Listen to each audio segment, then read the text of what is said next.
Jay Massey is a full-time real estate investor. He's an entrepreneur. He also teaches people how to find deals, raise capital for real estate investments. Meeting Jay Massey in person, you'd think he's just a regular guy. He's got jeans and a t-shirt on and a pair of sneakers. But he's built up a multi-million-dollar empire. I hope you do have an empty notebook because it's going home filled. Jay gives back so much value that I've never seen. Now, at this moment, when I'm looking at the kitchen, things are going through my head. You want to be friends with him, and he treats you like you're the only person in the room, even though it's for the benefit of everybody. This is how, when you ask yourself, how does Jay do it? This is how. He tells people that they have to take action, and they have to take action now. I took the action, and the results have paid off. What happens when the marketplace understands who we are and how we go out there?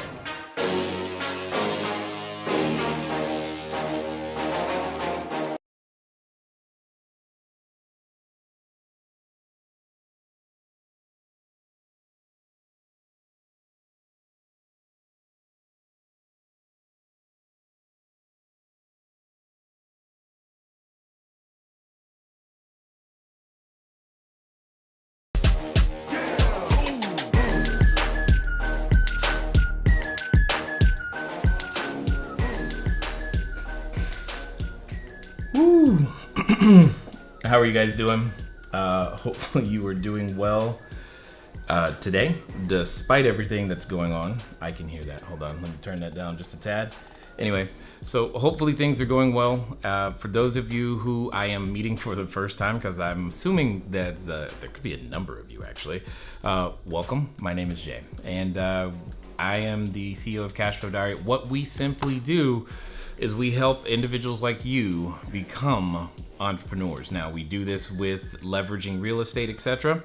And at the end of the day, the goal is to help you become a bigger, better, badder real estate investor, entrepreneur, but ultimately so that you can do what you like. So today is a little bit special because of everything that's going on. I can see the chat flurrying by, so this is exciting for me. It looks like all of the kinks regarding the tech have been worked out. So for those of you who are commenting in the chat, thank you. We are live in more locations than we normally are right now. So don't be upset if we can't get to every message that is in the chat. So we are like literally live every place we could possibly be live,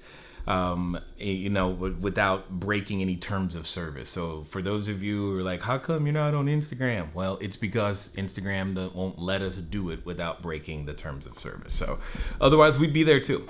Nonetheless, what it comes down to, ladies and gentlemen, is I have been collecting, if you will, a significant amount of ideas and information and working and testing and building this entire past week. It is to the point to where honestly it is overwhelming to me, the amount of options and ideas that I have floating around in my head. And it was sometime late Saturday evening, it came to my attention, or at least it just hit me. I need to start getting what's up here out, because it is an overwhelming amount of choices and options and things to be doing before it's quote unquote too late. So, if you are watching on YouTube for the first time, thank you. I'm glad that you are here. We are doing our best to come live to YouTube more frequently. For those of you, watching on Facebook, hit the likes and do the things with the reactions and everything. You guys know what I'm talking about. And what I want to do is I want to do a number of things. I want to talk to the individuals who are not one of our current roadmap clients and or students. And I definitely want to talk to those of you who are our current roadmap clients and or students.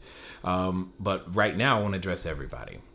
The volume of information that is being produced, the volume of options that are being bandied about and coming to the table is enormous. Meaning there are options, okay? There are options whether you are doing what most people call rental arbitrage. There are options whether you are owning the property. There are options whether you are single family or multifamily. There are options all over the place, right? That is to say a couple of things. It's not that I don't have the desire to walk you through step by step all the way. I physically can't. So a lot of these things, the best I can do today is at least point you in the direction you need to go. Okay. So what does that mean? That means you should grab something to write with, something to write on. In fact, I'm going to give you a quick resource that I just discovered that is helping me tremendously when I can't write fast enough. It's an app called Otter, Otter, Otter. Download it on your phone or something really fast, and then put it near the speaker or something, because what it'll do is it'll transcribe everything that I'm saying real time, and then you will have your own at least audio version that you can search back through really quickly, so that you can get to some of these resources and options and understandings that are there and present for each and every one of us. Okay.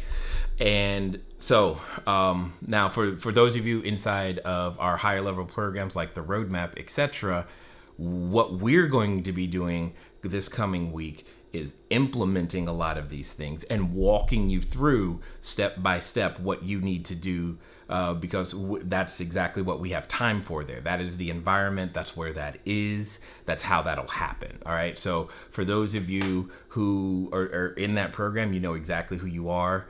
And what we'll be doing this week is literally going step by step. Now click this, do that type of thing, because understanding it's one thing for us to, I don't know how, anyway, there's a, and again, I'm not trying to push anything on anyone. I'm just saying the reference that I have for that is simply, there's a section in the Bible, okay, where it simply says that I interpret it as I've got to do more than just say, be warm and well fed. Unfortunately, I can't do that. I just physically can't do it for everybody, but I can at least point you in the right direction. And for those that I can take the time to individually go down and help, that's exactly what we're going to do. Okay. So for those of you in the roadmap or joining the roadmap right now, awesome. Good job. And so you can take that worry down. Now, I am curious though, where's everybody from? Because I do want to see that, because I see the thing scrolling over here, and I'm gonna look over here in just a second.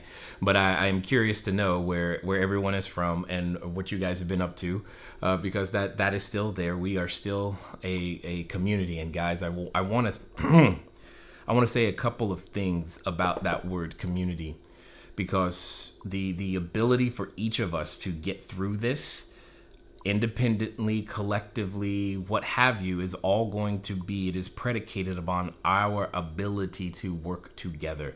No one person has all of the answers. I don't have all of the answers. I've got a few, right? I've got a few, and I got some good ones, some ones that I think that are going to literally save many of you and the state of your business, right? And for those of you who continue, I've even got some ideas on how you can leverage this time to be able to become, like, you're not in the game yet. Say some of you are watching this wondering what's happening, and you're saying to yourself, I'm glad I'm not in, because that's crazy. And I've got some information for you that's going to help you see that now is also a good time to quote unquote get in. So keep typing. I see you guys are all over the place. I've got Maryland in the house. We've got, what is this?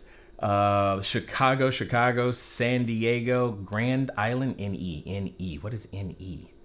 Is that Nebraska?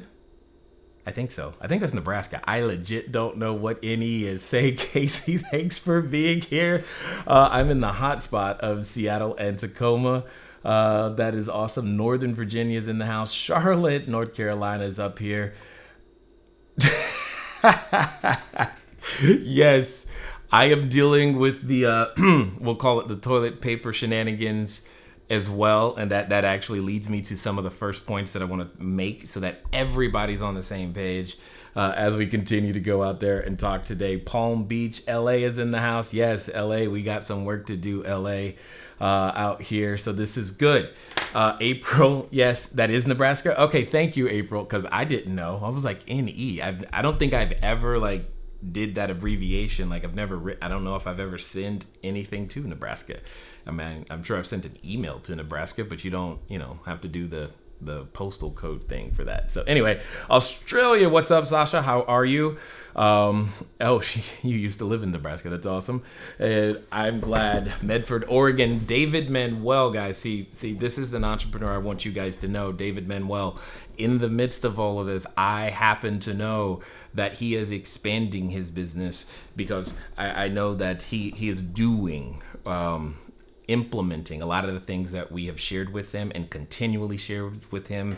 And he has the resources around him to be making some of the best decisions for his business right absolutely now. So that's exciting. Hey, Boro, what is going on? OC in the house. So yes, Miami, Jersey. Awesome. You guys are everywhere. And I'm glad you're here. All right. So I've given you some time to go grab something to write with. I've already given you one of the best new apps I have found, Otter. So OTTER. It's exactly like it sounds. If you're on the web, you can go to otter.ai, I believe. Download it, put it on a mobile device, turn the sucker on, let it transcribe, so that way you can pay attention. You can be right here. You can be present, knowing that you have captured the information, and it'll be 100% searchable after. And it's not like, Otter, they don't pay me nothing. That's not the point here. In fact, they even give you 600 minutes free. We will not be talking that long today. All right. So a couple of things I want to address to make sure that everybody is on the same page, right? That you understand where I'm coming from. Some things that you need to be aware. You know what? Let me write that down because I'm going to forget if I don't. I want you to know where I'm coming from. Some things that you need to be aware of, because unfortunately, there are individuals out there who are running certain schemes to try to take advantage of the situation. So we're gonna talk a little bit about that, as well as the whole cancellation policy. Well, I don't know if that's a debacle or scheme or what. And then we're going to sum that up, if you will, as into what should you make of those things, okay? Or at least what I think you should make of those things. And then we're going to, here's the thing that I would say to you. And again, I know there's a lot of fear. There's a lot of fear in the marketplace. There's a lot of fear everywhere. And let me be very clear. Despite the fact that I'm here, talking to you right now, to thousands or hundreds or how many ever people, it doesn't mean I'm not afraid.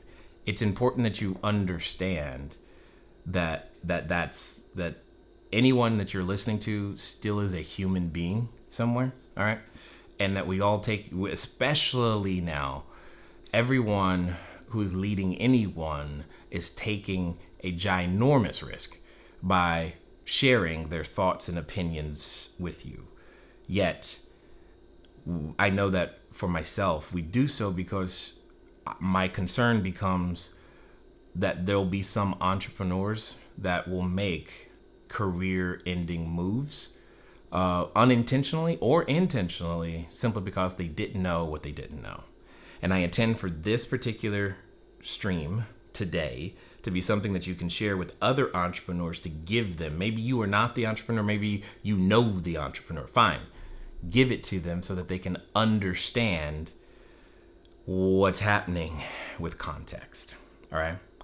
And then we're going to, what we should make of it. Come on, Pan. What we should make of things. And then we're going to also talk about a lot of the options and alternatives. And when I say options, alternatives, I want you thinking strategies for increasing revenue and strategies for decreasing expenses. Okay, so we've got, so many. It is a lot, and unfortunately, so one of the things I did just yesterday, in fact, excuse me, one of the things I did just yesterday is I got a special appointment. Understand, it's the middle of tax season, right, in the United States. So I got a special appointment with my CFO in the middle of tax season to set, and we sat down for about two and a half hours and game planned a bunch of ideas that I'm now going to bring to you. Okay. And I'm because again, you may not have access to a CFO. You may not even have thought that you needed one, or your business may not be at the size to where it is, to where it's required. But that doesn't mean you don't need to know or couldn't benefit from the information, the advice, and the understanding that was there. So we're definitely going to share that stuff too. Okay. So with all of that being said, that time is already a challenge. Well, not really, kind of, and I say, and part of the reason we chose to go live right now is because the hope was for those of you on the East Coast and other time zones, this would be the most convenient we could come up with that wouldn't push it too deep into the week so that your kids were still in bed. Because if your kids are anything like mine right now, I think we have our children now until April 12th, or maybe it's April 16th. I've forgotten which. It's one of those dates. So our kids are going to be home until April 16th, and we've got to work around that too, right? Because we still have a number of responsibilities to get through. All right. So, as many of you are aware, there has been and is a pandemic, and we are in the midst of it. And what I want to do is make sure that at a minimum that you understand some basic tenets that are necessary in a time like this, or times like where there's rampant fear. It is not everyone knows the score. No, I mean, what I mean by that is if you're trying to get information about the disease and how things are progressing, not like fact check, like go look yourself. Hearsay can be very dangerous, right? It just can be very dangerous. An assumption about when someone said could become life-threatening at times like this. And part of what we do is we house other people, right? So your business cannot afford an assumption ever. If you have a guest or somebody is saying something that sounds like, you need to understand exactly what the words mean, the way that they are using the words, right? This is not one of those situations where they say the door lock doesn't work and you're like, okay, well, see, the door lock doesn't work. You don't know what that means. And they haven't communicated it, and what you have to do is find out, what does that mean? Does that mean that you can't turn the handle? Does that mean when you press the button it sticks? Does that mean the battery's dead? The door lock doesn't work. What does that mean? Don't assume, please, because there could be catastrophic effects, right?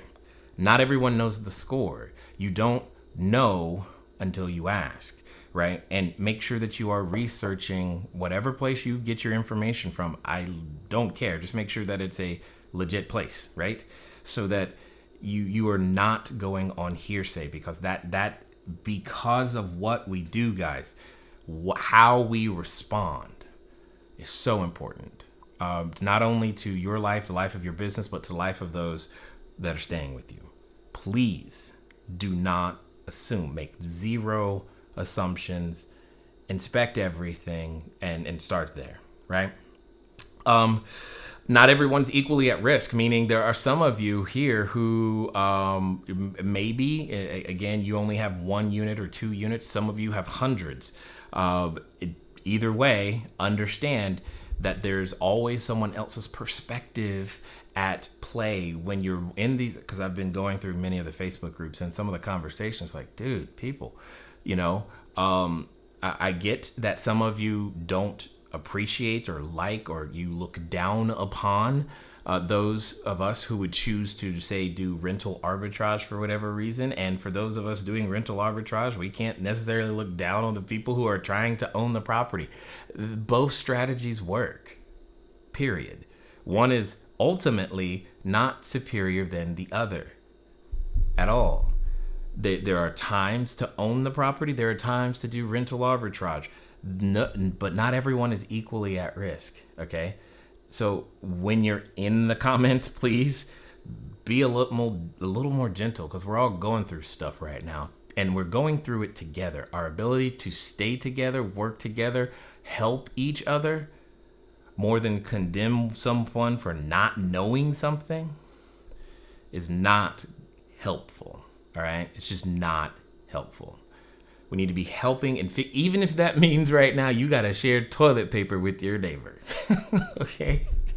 Oh my goodness, this whole toilet paper thing is still cracking me up, by the way, because I think it's funny because what happens is you got, I've been like, you don't go flashing your toilet paper around, because I know some of us, we have a lot of toilet paper in places, right?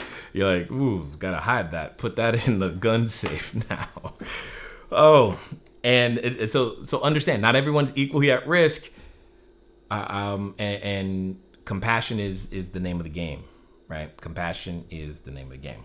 Now, with that being said, there are some challenges that I know that some of you are facing and that I am beginning to see online. So here's something I saw earlier today, is exactly this, where the guest who was staying there literally decides that, I can take the balance of their toilet paper and paper towels and sanitize. I'm like, come on, people. Come on. Really?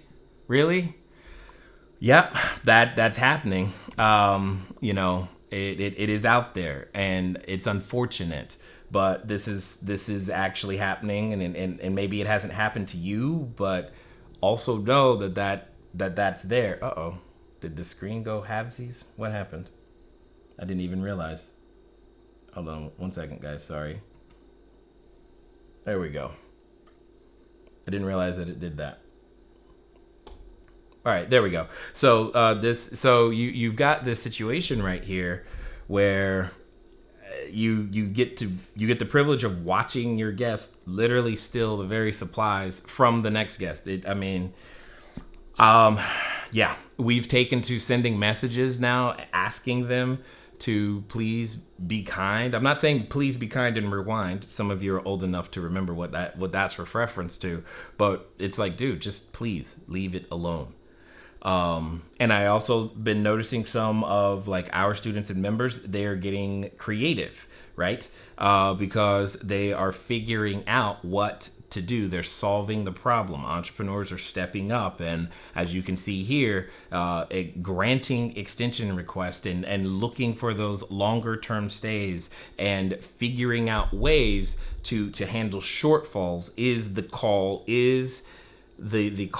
of the hour. It is what we should be doing collectively as well as together, right? Because there, again, as I said, there are people who are doing their best to take advantage of it, but notice in this particular sense, while this particular person wasn't necessarily having an issue related to COVID, but they were having an issue related to the guest. And my entire point in showing this is that in a matter of 2 hours, not only was the problem identified, but she had qualified answers from other students, etc., that were able to help her resolve it.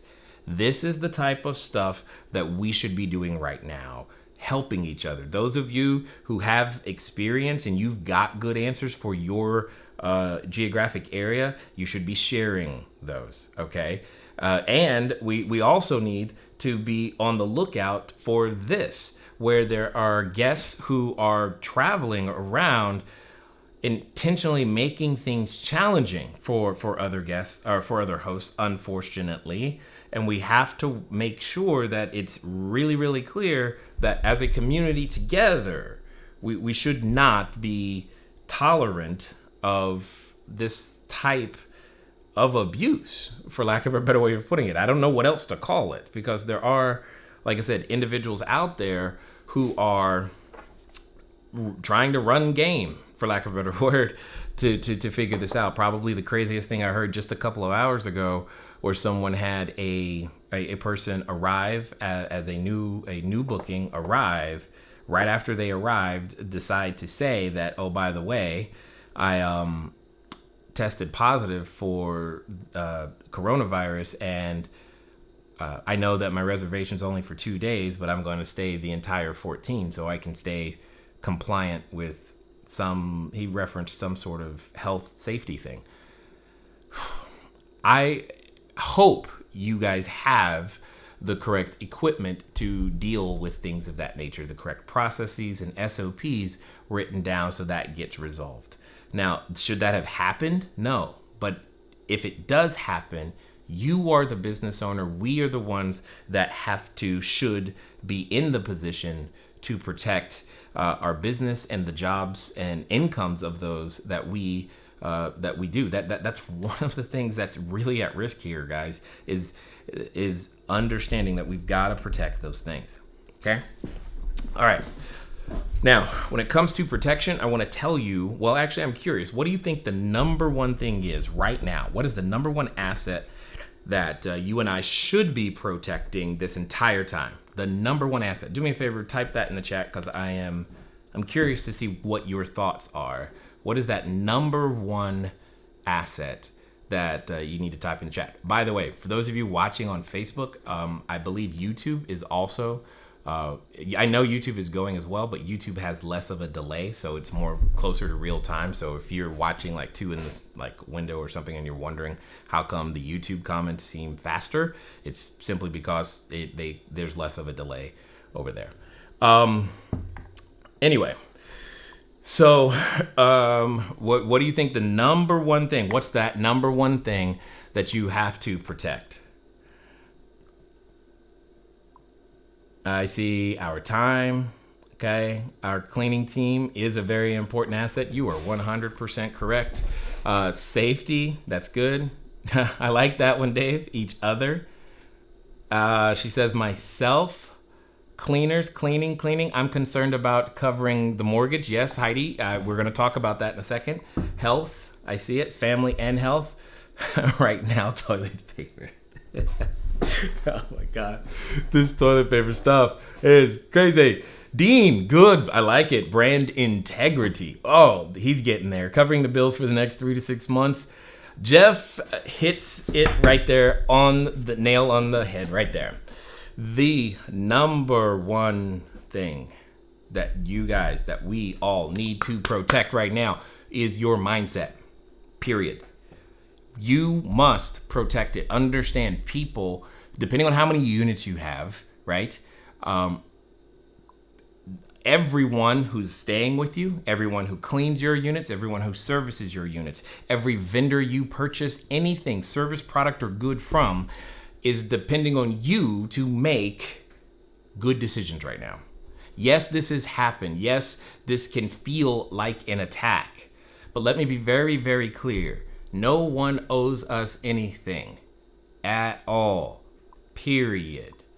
No handouts. You should not build your business or plan right now hoping for a handout to come and save you. There is no, you should be of the mindset. You are behind. Okay, I grew up military kid. So here come a bunch of military references. You are behind enemy lines. You are almost alone. Yes, Delta Force is on the way, but you guys haven't connected yet. You know something is out there that could help you, but you've got to figure out, how do I last until then? Right? There is no glorious Rambo rescue, at the last second. Jason Statham is not coming through the door. Therefore, you've got to figure it out with the tools you have and resources that you have right now.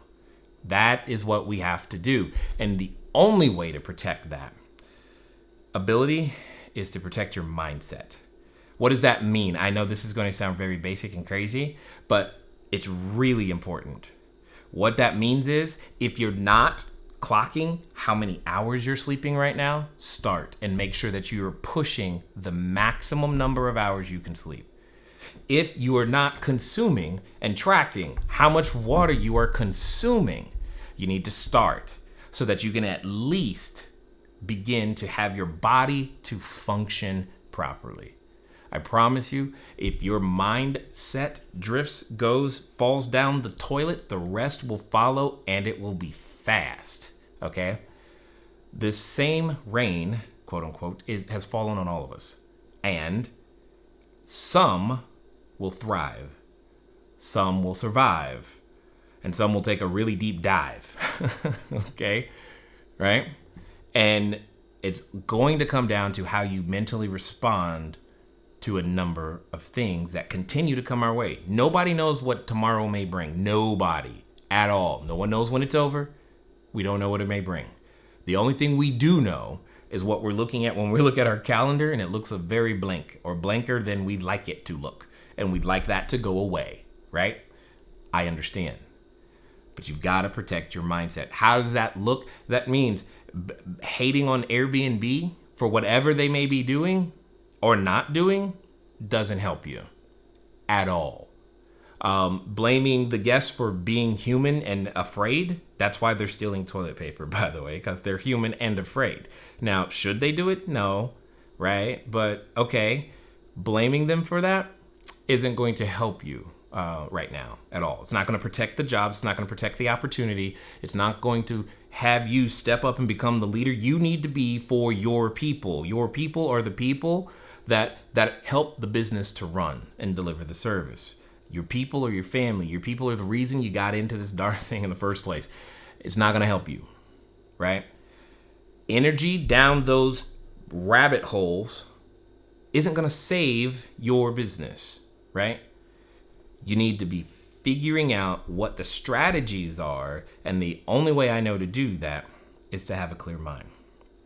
Let me explain before people wonder where I'm coming from. Many of you may know, but some of you may not know.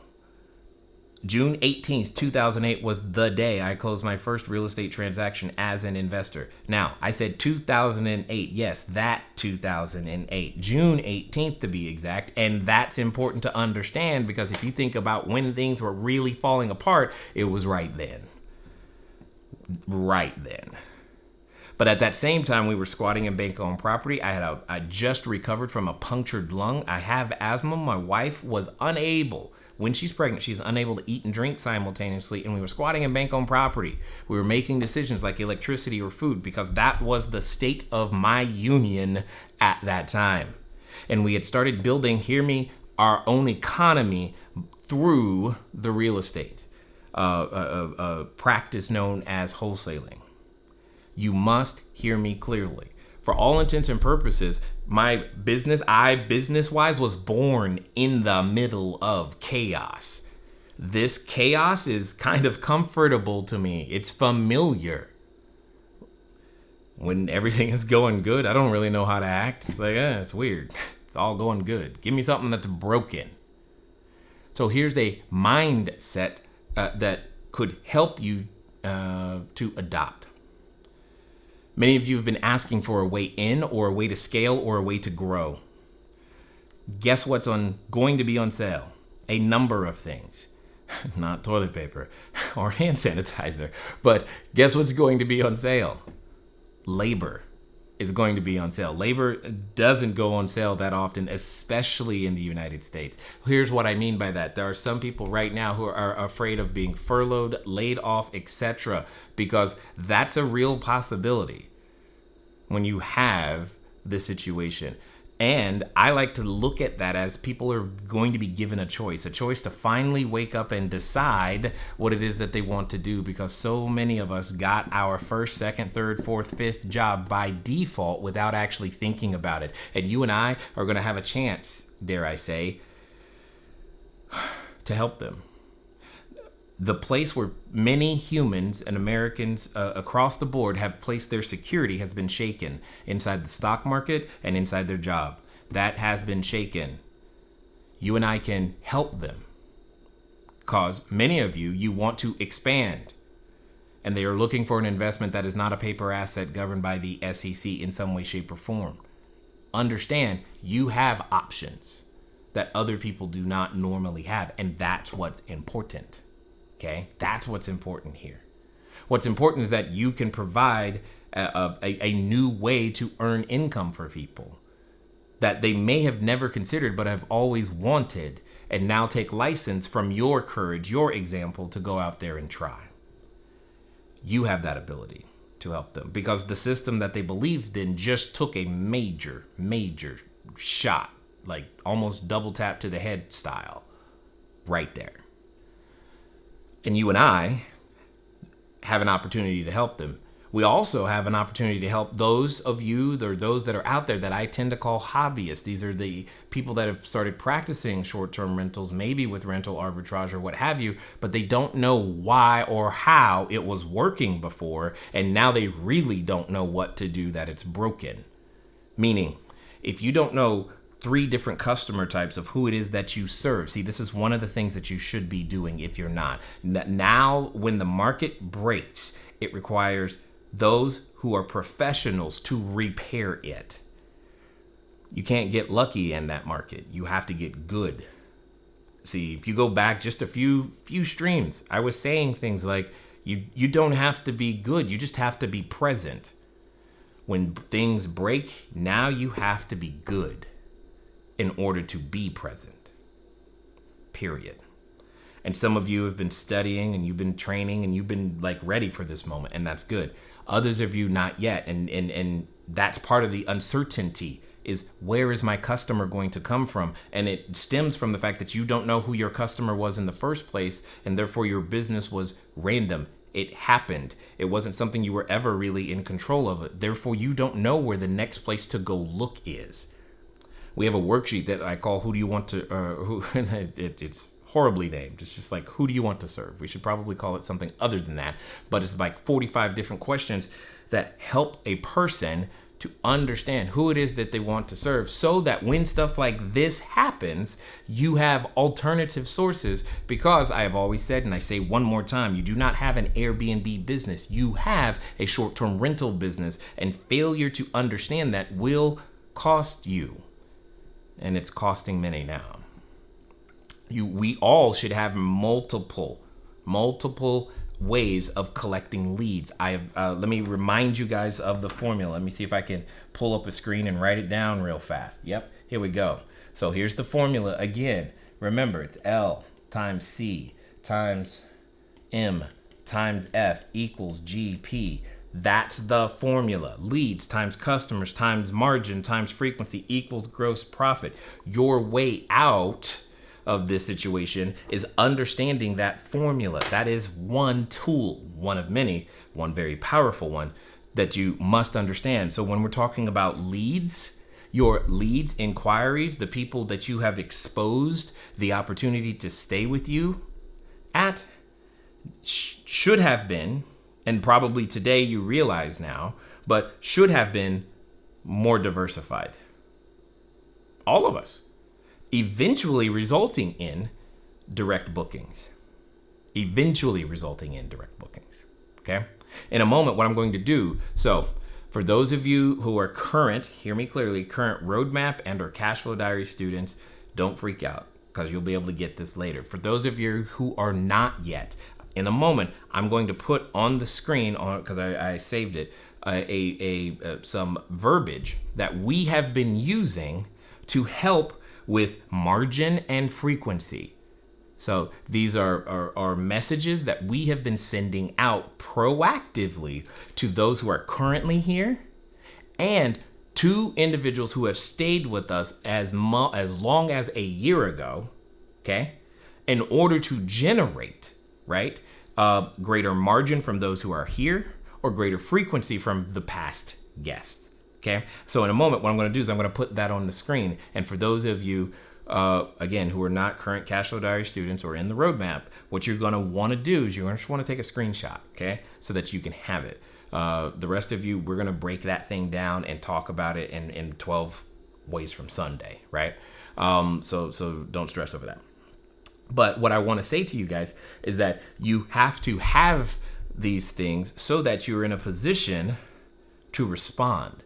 You have to have the infrastructure necessary. See, when I said, hey, send an email to all of the people who stayed with you over the last year, is that something you can quickly, easily do inside of 20 to 30 minutes? Or are you like, oh my gosh, where would I get all that information from?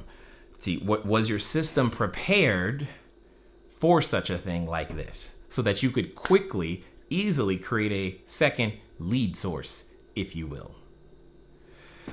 So, and if it wasn't, that's the difference between what I mean. That's literally what I mean. The difference between someone who is practicing as a hobbyist versus professional. because of the understanding that your customer database is very important, and taking care of it and being able to quickly, easily, efficiently talk to them is going to make the difference for so many people.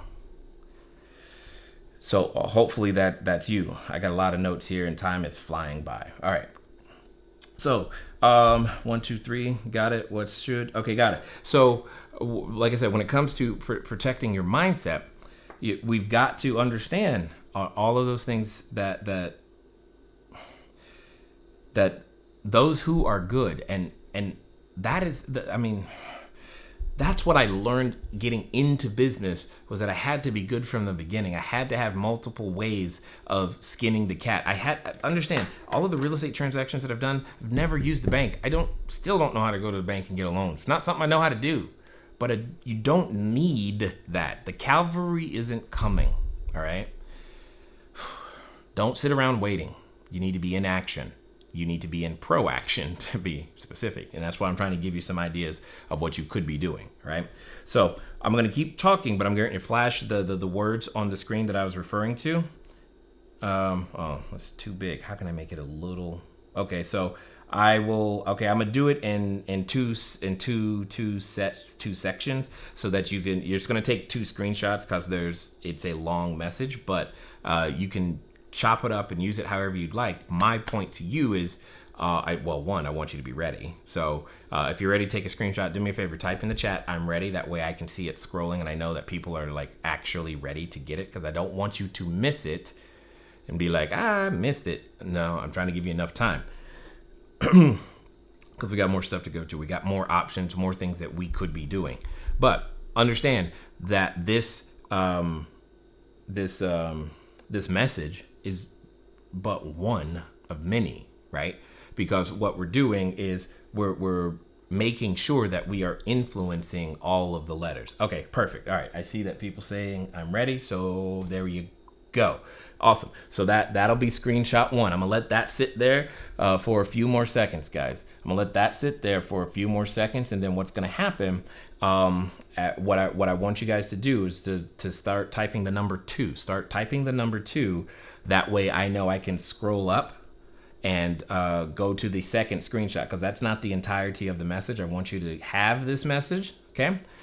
And then I'm going to go to the second page of the same message. And again, you can chop it and dice it however you'd like, so that you can use it. And then I'm gonna go to screen number 2, because that way you can get the rest of the message as soon as you type the number 2 in the chat. That's what I want you to do, is type 2 in the chat.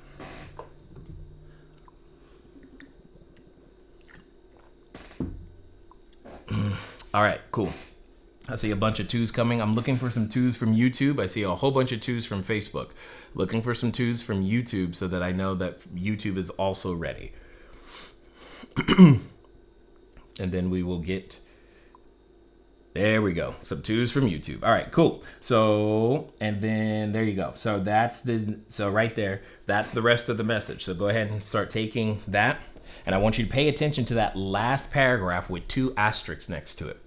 Pay attention to that last paragraph with 2 asterisks next to it. That way, because this is also important, you can see, and again, for those of you inside the roadmap, you're gonna have this. So don't, you should still take the screenshot, whatnot. But at the end of the day, understand we're gonna be breaking that down, because we got to break that down. I got to teach you to be able to be independent, and that's what we're going to do. All right.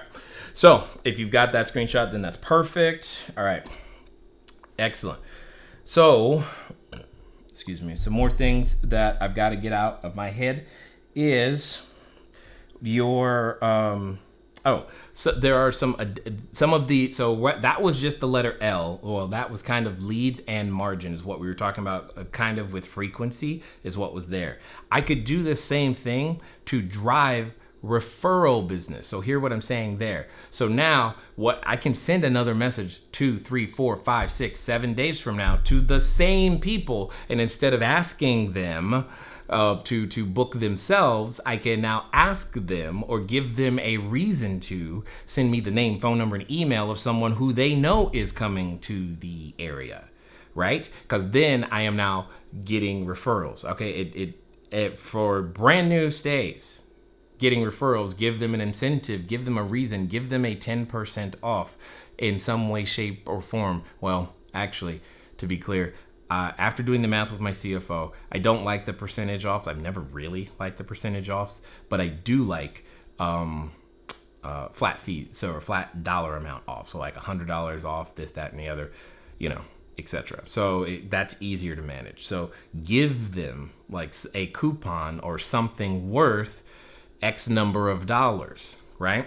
So that in the future, when they come back to you, so understand what you're doing is you're incentivizing someone to come back with it because they have a coupon, and you're incentivizing them to send you new business because maybe you do what's called a double-ended offer, double-sided, double-ended offer where, hey, we'll give you $100 and your friend gets $150 or something of that nature.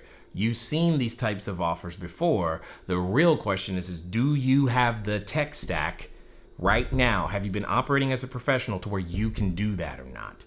And if you have been, then you're good. And if not, consider that it's time for you to get better, not bitter, right? Okay.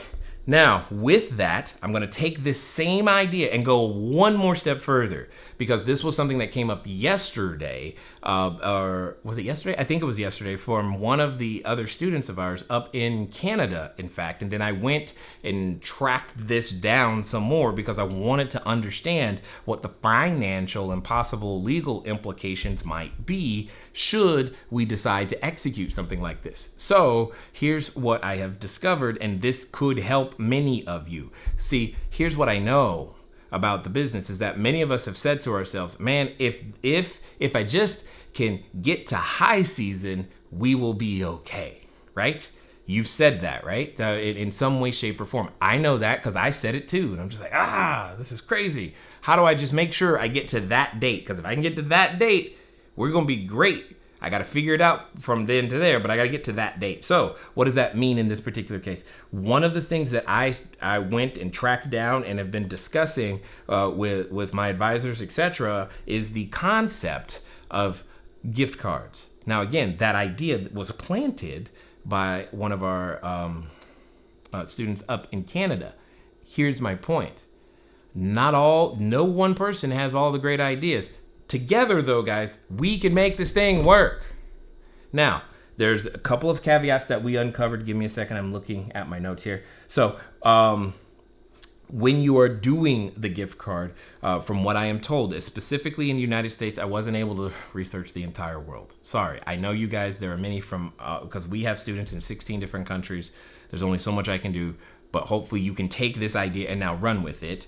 But what you're going to want to do is you're going to want to look up whatever the rules are around gift cards. First of all, in general, here's what I have seemed to uncover is that they don't expire. So that's one of the things to know about is that in general, for the United States and definitely in California, they don't expire. But look it up, see what your people say, and go from there. Then, not only do they not expire, they show up on your books or balance sheet as a liability. So at some future point in time, they may all come back home, and that could be a thing because in essence, it can feel like you're stealing or taking from the future, some point in the future. So you need to be careful in terms of how you either spend the money or how much of it you sell. Because let's say, and I'm gonna keep the number simple, let's say that your monthly run rate for your business is $10,000 a month. Okay, that's your expenses out the door. And then they decide to use 10,000, you sell 10,000, which is wonderful. You got the $10,000 today, but then they decide to use them during your high season.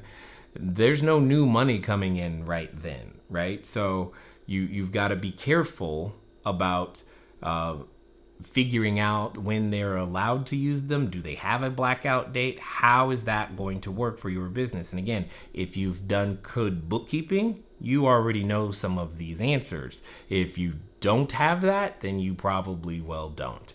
And that's back to go get good bookkeeping. You've heard me say that before too. Here's another reason why you should. Because a gift card can help you fill this little bit of a gap, either for wages or supplies, except for toilet paper, or wages, supplies, or rents, etc. Okay, but you've got to, now here's the caveat, is that you've got to be able to give your customer a reason to get the gift card. So if you, like Dean was talking about earlier, been protecting the brand, then they're probably willing to buy it, but you still need to give them a reason. So what does that mean? So maybe your gift cards are, and again, I'm making up numbers. Okay, you do your own math.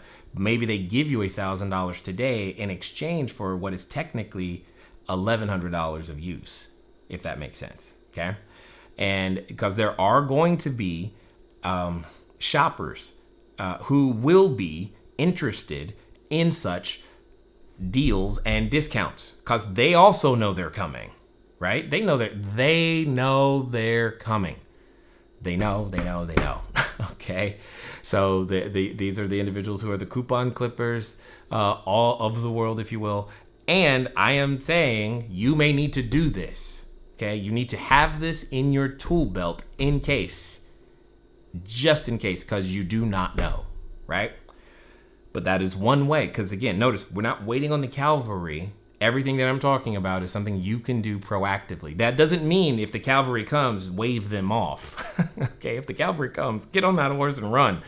But we're not sitting around going, woe is me, my business got taken from me. No, we're going to do our best.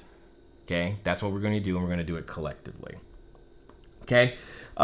So gift cards is a possibility. Now that the here's the biggest caveat to that. The biggest caveat when it comes to the gift cards and being able to use it is your merchant processor. Now, so I don't know, I don't even want to claim to know what many of you have been doing. If you've been following the system that we have laid out for people, you have a merchant processor that has the ability to give you the ability to do gift cards. Stripe has a program and a service that will keep track of your gift cards, let you know how much you have outstanding, how many, they'll issue the code so that it can be, so that when it's time for redemption, all of that stuff, they got it already. All right. So that way you will have that as an option, so that through this, maybe you can bring, even if, again, guys, every dollar matters right now. No one is rich enough to afford to even think about or to disregard any expense at all. No one is. You must find a way. Now, should you have been doing this? Should we have been doing this anyway? Sure. And now you have a reason to prioritize it. Okay. So after that, when it comes down to expenses, yes, this is perfect. After that, the next thing that you want to begin to, one of the other things that you want to begin to consider is exactly what I just said. When it comes to your expenses, here, I'm going to give you the exact words my CFO told me. If it's not going to close the business, cut it. Period. If it's not going to close the business, cut it. So what does that mean? When it comes to the short-term rental game, your mortgage or rent, that's going to close the business. That's a problem. Utilities, you got to pay that. The Netflix subscription that you might be paying them for them, not so much. See? If it's not going to close the business, cut it. So maybe if you've got, I don't know if you're doing that, but if you are, then cut it. You're like, but that's only $11. Yep, but that's $11 less you have to worry about generating right now. Every dollar matters. Okay. Next, I don't know, whatever you may be doing. But let me also flip this on its head for a second. If you have guests sitting there or there already, find ways to get paid for things that they're going to do anyway. So one of the things that every new booking that is going out, that should be you in your messaging, every new booking is a link to buy travel insurance where you can be the affiliate. Just look them up online. There's too many. so that you can be the affiliate. Do you know how popular people are going to consider travel insurance right now? Very. Okay? They're going to consider it very popular. And you become an affiliate for a travel insurance company, which, they don't pay you if they cancel, but at least you get the commission if they purchase the darn thing. But wait a minute. Why not do that same thing? Because if we are practicing, what's it called? The distancing thing. What's the word? They said it on TV. Social distancing. I think that's the word. If we're practicing social distancing, make sure that you have already signed up for things like your Uber Eats, your DoorDashes of the world that are delivering food, okay, as an affiliate, and help them practice. So now it's let us help you practice social distancing. Why? Because you can have food delivered to you, right? So help them do so, because when they click your link and then you get your $15 or 10% commission, that will matter. Again, it's not a lot of money, but each instance. But the point is it all adds up. You know, your Instacarts of the world, whatever it is, all of it. Have them start that process. Additionally, after you've cut all the expenses, again, write this down. If it's not going to close the business, cut it. So what does that mean? You need to go get your profit and loss statement and look at it and ask, does this close the business? No, it doesn't? Cut. Don't read what it, just cut it. Does it close the business? If the answer is no, it goes. Simple. Then after you've flipped it on its head, going, okay, cool. What expenses that they're spending that I might be able to earn from? The next thing you want to be looking at is how can I improve or discount the expenses that are left? Is there anything there that can be renegotiated? And if so, what? Here's what I mean by renegotiated. What if it was possible to take all of your electric bills and push those out 60 or 90 days? You're like, what is he talking about now? Totally understood. I want to introduce you to two different websites that you can do this with, to where you can take some of your expenses. Maybe you're wondering, you're like, dude, if I could just figure out a way to give my landlord the rent check, that would work. Okay, cool, no problem. So there are two companies out there right now, guys, that you can begin to figure out how to use them creatively. One is called, and this is actually the one that I use, is Melio Payments. And again, I probably should have signed up as an affiliate before telling you, but I didn't. Oh well. And so Melio Payments is one, and then the other is called Plastique. Both of these companies will pay a normal bill, something where someone either accepts cash or a check. Maybe your vendors, maybe your cleaners don't have the ability to process a debit or a credit card. Okay, fine. Pay them on your credit card in some way, because again, you're pushing it into the future to when things are likely to be better.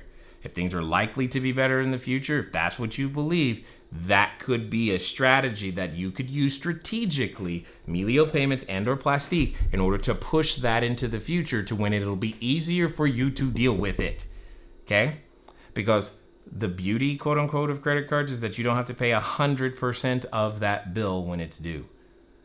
That, which is the thing right now. We have to protect the amount of cash you have, cash flow you have on hand. How can you push that out so that you don't have, so you've just renegotiated that particular bill?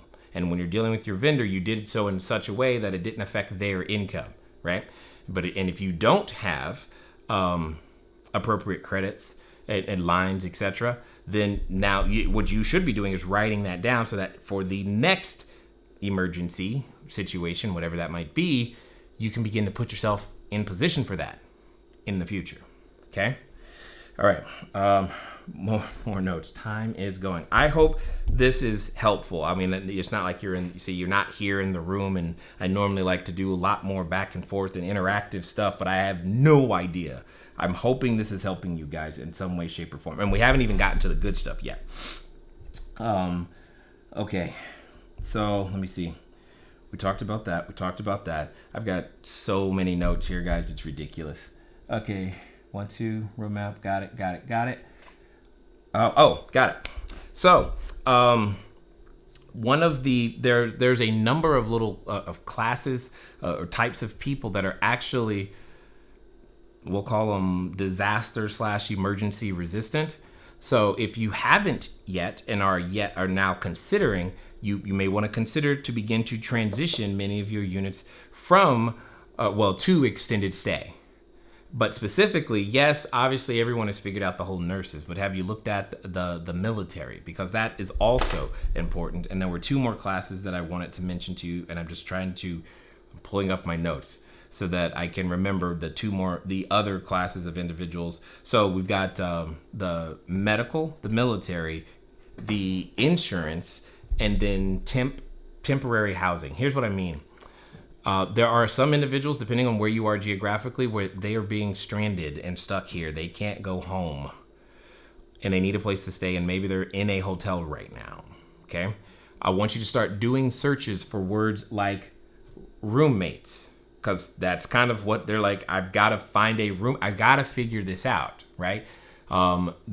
Start doing searches for roommates in your general geographic area, and you'll likely begin to uncover some of those individuals who can't pay the hotel rates, but they're still needing a place to stay, right?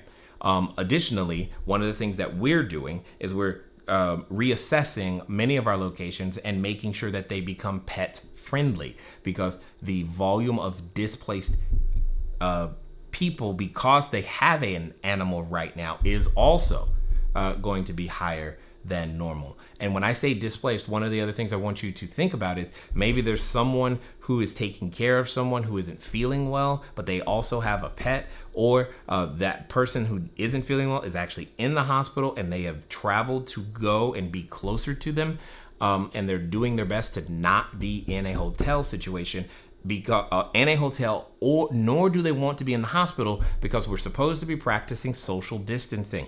One of the things that we can do is provide that, because it's hard to practice social distancing in a hotel or hospital because, well, it's a hotel or a hospital, right? This is what I am communicating to you, that we still have a very strong and unique advantage if we begin collectively communicating it. All right. One of the things that you should also be doing for these types of leads, if you've been connected to your local BNI chapter, BNI Business Networking International, or even if you're not, contact the realtor there, because they will likely get this same inquiry. Someone who is stranded looking for a place to stay, most realtors have nobody to refer them to. They don't know you exist. That's why your phone's not ringing. Okay? You need to get into that network, that circle, and let them know that you were there. Okay? Another opportunity that I am also taking advantage of, or I believe I'll be taking advantage of, I'm in the middle of, is you will find opportunities for taking over other people's leases, mortgages, etc. right now, because they don't know how they're going to make whatever the next payment might be. And they don't want to. Maybe they're just tapping out. Like, I'm done. Business is fine. I just don't want to do it. Great. By the way, that's how I closed my very, very first real estate transaction, June 18, 2008. Right there. She was tapping out. And I said, I'll do it. I got the energy. Let's make it happen. And I used none of my own money or credit. And we got the first deal done. And that may be your way of getting in. So understand what I'm saying again, is that we all need a marketplace to break in order to create an entry point. That's what's happening, right? It's literally breaking around you. How you respond to that is what's going to determine what things look like for you, right? That's what's going to happen on the other side. All right, so, got it. And then, as I said, there's no expense that you can afford to ignore. One of the things that myself and my wife have done is that we've looked for expenses that we can always find a way to offset. I say this the following way. Last year we had approximately $33,500 in utility bills. That's how much utility bills, just utility bills, not rent, nothing other than utilities, that we paid. We were able to, by working with some strategic partnerships and other companies, etc., and she heads up this side of the business for us, but we were able to get approximately $29,000 of that back. For those of you in the roadmap specifically, my wife is going to be coming to talk to all of us, all of you, etc., about exactly how we did that and breaking that down. That is going to be Thursday at 3 p.m. All right. So again, for those of you in the roadmap only, she is going to be Thursday, 3 p.m. Pacific time, talking about that. It'll be inside our application, so don't stress, but that's where it's going to be, so that she's going to come and break that down, because every offsetting, every expense, it has always mattered. It just matters more now, right? All right. Okay, got it. And then I want to hit you guys with some facts as well, because when you're dealing with fear, the only way to fight fear is with facts and faith. That's it. Facts and faith. And then after I do that, I've got some more good things to consider that I think are going to make a huge difference for a lot of people. One, when it comes to some facts, let me show you some of the research that I've been doing recently, because I like looking at numbers, and numbers can sometimes tell a different story than what my feelings do. One of the first things that I want to make sure, for those of you specifically, for those of you who are in the purchasing world, and meaning you own your short-term rental and have a mortgage, etc. Again, depending on who underwrote your mortgage, but I'm assuming there's a lot of FHA or something like that floating around these days.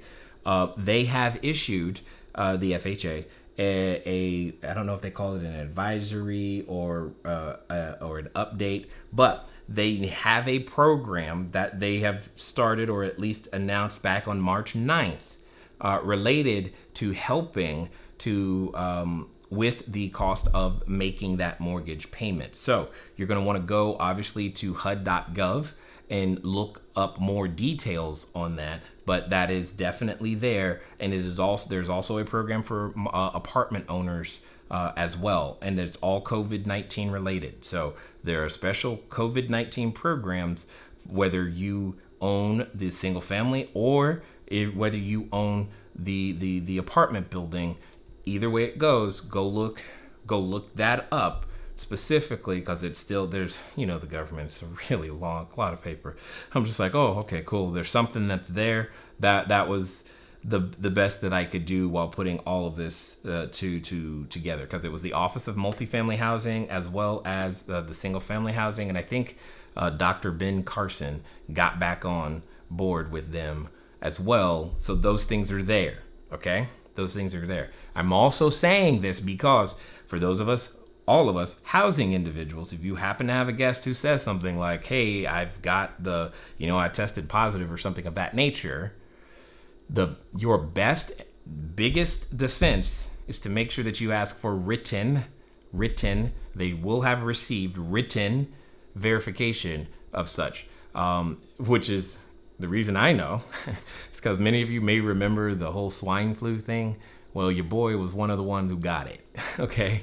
I remember that process. I got scared like crazy. Okay. But my point is, you want to make sure that if you're in that situation, before you overreact, get something in writing, because there are various forms of relief there as well. All right. So, nope, I don't want that. I don't want that yet. Okay, got it. So we're going to end with that. And we got, what's this over here? Okay, got it. Here's some additional things that I want you guys to begin thinking about, specific to the customer type that you're serving. Okay, specific to the customer type you're serving. And then towards the end, I'm going to go back through and scroll through this chat and see how many billions of questions that are there. I'll do my best to answer as many as I possibly can. All right. But here's some additional things that I want you to consider. And then we're going to go through some more charts. And I'm going to actually show you some charts too. I don't know how it's going to be everywhere, but here's what I can tell you right now. That my kids' school has not only are they not going to be in school for the next whatever weeks, but the school year was officially extended as well by the same amount of time. That is going to wreak absolute havoc on your ability to price and to understand who's coming and when. Because that season is going to get thrown out of whack. Because there are going to be some school districts that extend. There are going to be some that don't. It's going to be weird and wild in a very unpredictable way, which is going to make it challenging for you to know what to price. Also, some very large events are being absolutely canceled, which means the next time that group of people who are normally used to getting together actually have the next thing that they normally go to, that next event is likely to be percentiles bigger than it normally would be. Let me explain. Apple was going to have an event this March. I think it's now an online event. Well, you could say that there's pent up demand for visiting the Apple mothership, right? So if you are near where they tend to have their events, guess what? Their next event where there's people coming, there's going to be pent up demand, i.e. more people coming than normal, which is code for us an opportunity. Also, though, requires planning. If your customer type travels with children like mine, that means a couple of things. One, it means that when the kids do finally get out, it could be an entire month later than you expected. And we don't yet know if they're also going to start the next school year late. I doubt it. So it could therefore mean your high season could be shorter, right? It could be shorter. So there could be a brief moment of time where you are used to maybe 2 months of certain price levels, but you need to be aware of it today that may not happen that way. Okay? It may not happen that way because that period is shorter. Now, because that period is shorter, there could be higher demand. So yes, you may make more per night for a shorter period of time. Doesn't necessarily mean that it all translates to net profit the same. But it does mean that there's something you and I all need to be thinking about as we're pricing into the future. And I know that sounds like so far away right now, but we've got to think about that today, okay? Because I'm going to show you some charts here in a second that will hopefully lessen any fear or anxiety you have around some of this. So, your South by Southwest was canceled. What's going on with WWDC and Macworld? All of these things are things that you want to be aware of, because if you're not paying attention to it, you likely will be caught off guard. Don't be caught off guard anymore, okay? Additionally, one of the unique ways you may want to think of your short-term rental is to change its use. So if you are in an urban area, and you have lots of places where, like if I was in a Northern California where they said don't go downtown anymore and the Apples of the world are closed and the technology companies of the world are closed, this would work very, very well, because maybe you have a house that can hold 8 people, okay? And now those 8 people hang out together at your house as their new quote-unquote co-working space. Since they're not around the tens of billions of people downtown, their small little department gets together, right? I have started to see advertising about this now from companies like Sonder, because they, again, I swear they have a bug in my room somewhere. Anyway, I saw advertising about them offering their properties that way because it makes sense. Change who is using it. It's still a short-term rental, but change who is using it, because many of us have invested in the strong Wi-Fi connections, etc. and they need it, and that their small little department or pod of 5, 4, 6 people probably really work best because they've gotten used to working and seeing each other in various different ways. They've just all been thrown into an unfamiliar way of working, which is going to crush their productivity in a whole new way. Anyway, you and I, we have a way to help them with that. Okay. All right. So here come a ton of charts. For those of you who don't like charts, sorry. And for those of you who do, here's some things that I want you to consider. I don't have the ability to go through all of them, but I do want you to consider many of the okay, I'll use that one. Many of the charts, and then we're going to get to some of your questions. So what this is a chart of right here, what we're looking at is the effect in a GDP wise, just in China, for the various viruses, epidemics that have been that they have undergone. So you see the bird flu, you see SARS, you see swine flu. That's the one I participated in. Yay! And then you see coronavirus in terms of an economic impact. What we are looking at, and definitely what China is looking at, is something that they have not experienced before. So again, we don't know.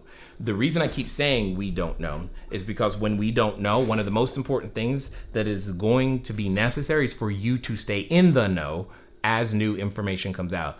How do strategies, how do you continue to navigate your business through? There won't be a one plan, one time strategy session. There will be required constant course correction all the way through to the other side. We are in the middle of the rockiest rapids ever, and we don't know what we don't know.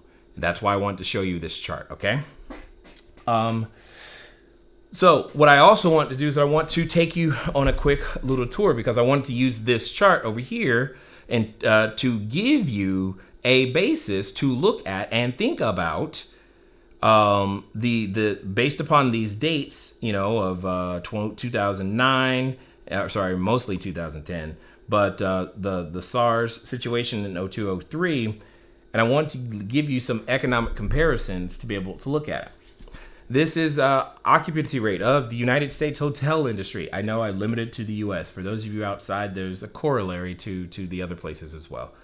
But occupancy rate of the United States hotel industry from 2001 to 2019, my entire point in showing this to you is that the economic issues in 2008 caused way more damage to the travel and based upon occupancy rate than did the so-called diseases, pandemics, etc. Now, again, admittedly, this is something we've never seen before. So there may be a different effect. But let's also look at average daily rate. Again, you'll see a very similar shape to the shape you saw last time, or just a second ago. It's a very, very similar shape, okay? Can you move? Yeah, got it. Sorry. Yeah, I moved myself out of the way. So let me go back to the other chart because you couldn't see it. My bad, guys. Sorry. I'm one guy. There we go. All right. So the occupancy rate of the United States hotel industry from 2001 to 2019.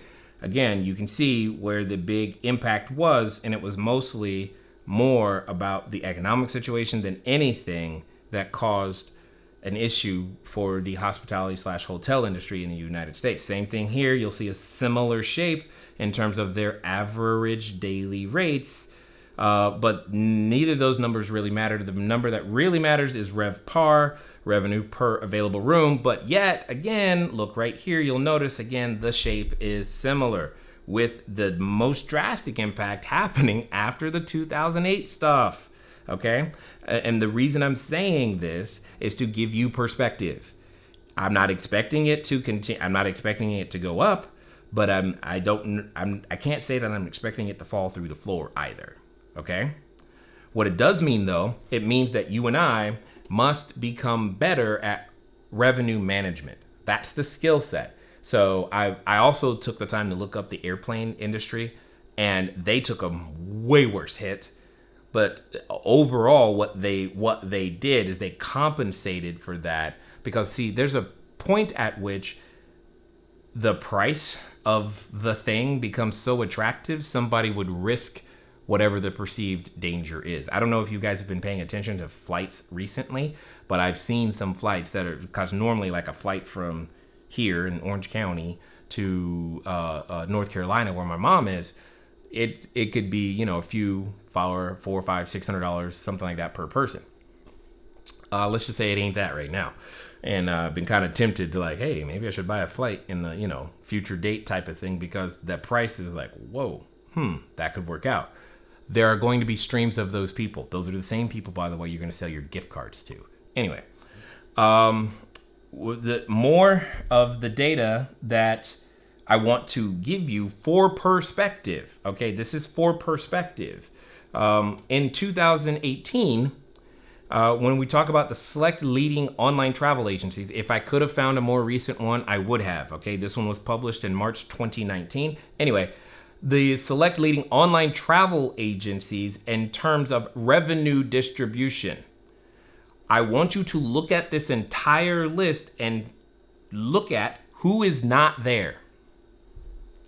Because I know many of us have our properties distributed on a particular platform, but who is not there? Okay? This is another way of saying you have options. Those options could involve a different platform than the one that you've been using. And there's nothing wrong with that. And here's that same idea, but by revenue, not by percentage, but by revenue. Same one. Please understand what I'm communicating to you here, ladies and gentlemen, is that we have options, okay? You are not forced. You've never had, I have always said, you don't have a quote unquote Airbnb business. That's why I hate it when people say that. Do you do Airbnb? Airbnb is not a verb. It's a marketplace, okay? And I just want to make sure that, again, I continue to drive home this point. Most people still don't know that Airbnb, in this case I did HomeAway and VRBO, but a lot of people are unaware of these sites still. I know you're like, well, those aren't the ones I'm concerned about. I understand, but you should be, because when they become aware, many of them are going to begin to use them, and they're going to become your customer in some way, shape, or form. Okay, so these things, understanding this from a perspective standpoint, are going to be critical. With all of that being said, one of the most important things you should be doing right now, if you have not already, is building your direct booking marketplace, your own way for people to get to your version of your listings directly. Because all of those ideas that I gave you for the coupons and this, that, and the other, they're not going to work if you try to take them through the platform. They need to come to you directly. And you need to have this in place so that someone can pay you directly. You can redeem their coupon directly. You have all of the tech, the photos, the systems in place. Your staff knows how to use them right now. Okay. Now, what do I want to do? Yes. All right. So what I'm going to do is I'm going to go over what I believe is going to be one of the biggest, if not the thing, that is going to help most of us and make it through. And I've got some caveats and stuff to talk through that about, but I want to make sure that that's there. And then we're going to answer some questions, and then we'll be done. We'll be done. And if it feels like I'm going fast, I'm sorry. There's just a lot. Okay? There's just a lot. So I've been tracking and following, and I've had many conversations, and information is literally coming out hour by hour, moment by moment. So I will give you the information that I found. I think this was, what state is Washington? The congressman for Washington has so far been, for the state of Washington, has so far been one of the first to be able to produce something that we could talk about. There is right now, not under consideration. It is in the process of becoming available. Okay. And I'm going to tell you what that process is. It's what they are calling the Economic Injury Disaster Loan Program. I'll say that again. Economic Injury I keep wanting to say industry. Economic Injury Disaster Loan Program. Okay? Economic Industry Disaster Loan Program. Here's why this is important to you and to I. All right? This is important because, one, it is going to be administered by the Small Business Administration. Okay? That's number one. And that's actually a good thing in this case. Normally, you typically would avoid SBA loans, but okay. Small Business Administration disaster loans. Here's why, and they've put the funds together, is specifically to help small businesses, which most lending institutions define as 750 employees or less. Okay, so say that again. To help small businesses and sole proprietors to be able to make it through or weather the economic storm. They see this as a way to protect jobs, which is true. And therefore, they're funding to help protect jobs. Let me tell you a couple of things from what terms that they've made available so far, and specifically the qualification process and what to do and how to look up when your area is ready for this, okay? One, they're typically up to $2 million per loan, okay? That can change or be lowered. So it's like the government has a level of authorization that says, cool, up to $2 million, but the lending institution may say only up to $1, and that's, again, their druthers, their choice. They don't have to, okay? Anyway, so because they get to choose how much of the risk they want to take. But my point is, they can do up to $2 million. The interest rates are capped at 4% currently. Now, many of you may have heard just a few hours before even this, they just dropped interest rates down to literally 0%. Tomorrow morning is going to be very interesting, ladies and gentlemen. It's going to be very interesting. The United States is at 0% interest as of right now. Okay? 0%. So it's, I think it's 0 to a quarter of a point. So it's 0 to 25 basis points is where we are at. That is and that matters because that is the rate that banks borrow money at. So they can borrow money for free. And they've also said that they're committing another $500 billion, something like that. It was a lot of money. It was $500 billion in treasuries and another $200 billion in mortgage-backed securities. That's another way of saying $700 billion just got printed. Oh, happy day. So, yeah. So that's going to be very interesting. I don't know. Long-term effects of that is, there's the potential for inflation. There's a potential for all kinds of interesting things. Just know that that's there. But it also means the liquidity should be in place to make sure these get funded. So you should know that. So the Economic Injury Disaster Loan Program. So I need to say a couple of things. In order for you personally, me personally, to qualify, a number of things have to happen. First, the government has to declare a state of emergency. Well, check. Then second, your county, hear what I said, your county has to declare a state of emergency. I don't know if your county has, okay? So hear me there. I don't know if your county has. The only way to find that out is for you to look it up. Then after the government, after your county, the county, and it has to be county by county, has to request to the SBA and submit that, hey, we as a county have been economically injured. All right? If that makes sense. So the county can declare a state of emergency, but you still yet can't get an SBA economic injury disaster loan until the county has been approved by the SBA. This is their process of saying, the SBA's process of saying, we see, yes, that we see the evidence that you indeed have had economic injury, your small businesses have had economic injury, and we approve your county for the economic industry disaster loans. As of this moment, the SBA has not, at least to my knowledge when we started this, has not issued any sort of approvals for that yet. And it's likely because in order for a county to receive approval, what the county has to receive from the small business owners in the area, meaning you and I, we have to submit a form to the county. I'm going to see if I can find that form again real fast and show you what it looks like so that you can go get yourself a copy. Here it is. So we have to submit to our county the estimated disaster economic injury worksheet for businesses. So we have to fill this out. Now, filling this out doesn't mean you qualify for the loan yet.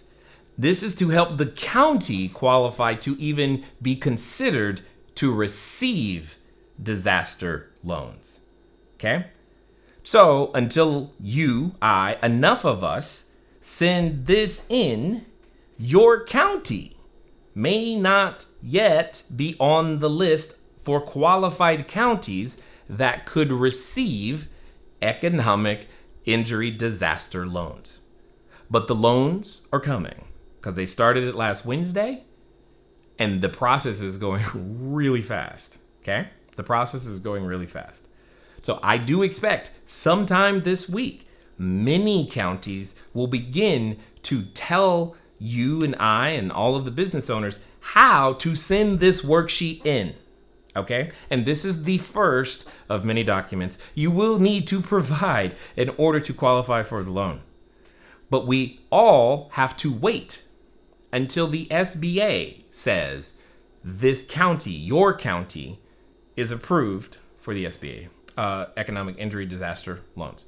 Now, with that being said, if you happen to live in a small county, etc., I did read somewhere to where it states that the SBA will accept, like if a county that is physically adjacent to yours gets approved, that they will accept those applications as well. So what that means, if you just happen to be in a county that's like in the middle of nowhere, but your county is right next to a county that's like really big or something, and there's more likely economic injury there, they have the discretion to still extend that to your county without there being enough quote unquote evidence that that there was economic injury related to COVID-19 in your county. Okay. They do need a minimum government. Anyway, they said they needed a minimum of 1, but you won't be approved until the county has 5. So it's like, there's 1 for the state to qualify and then 5 for the county is the minimum that they need. Now, I don't think they're going to have a problem getting to their minimum number, especially in certain cities and states, because, well, there's a lot of tourism or hospitality industry, restaurants and things that are going to be applying. But I want you guys to know that we qualify just as much as every other restaurant out there. Period. Because the next stage is where a lot of people are going to get knocked out. They're going to ask for documentation specifically in the form of your prior year's tax returns. And I don't know what you put down for your source of revenue, how you generated the revenue, how much revenue you generated, how long you've been in business. Here's the unfortunate thing is they're going to basically compare year over year numbers. So if you've been in business less than a year, I'm not saying don't try. I'm saying you have an uphill battle. Okay? Because they're going to ask for tax returns. They're going to ask for things called a debt schedule. They're going to ask for things, your personal financial statement as well. Okay, that's what the application says. But the application in and of itself, if you have standard good bookkeeping, you're going to be able to breeze through it. It's not going to take that long. Now, as of 3 p.m. Pacific time today, the site where the applications get submitted went down for maintenance. They said it was going to be down. It's basically going to be down till 9 p.m. I think it's 9 p.m. Pacific time.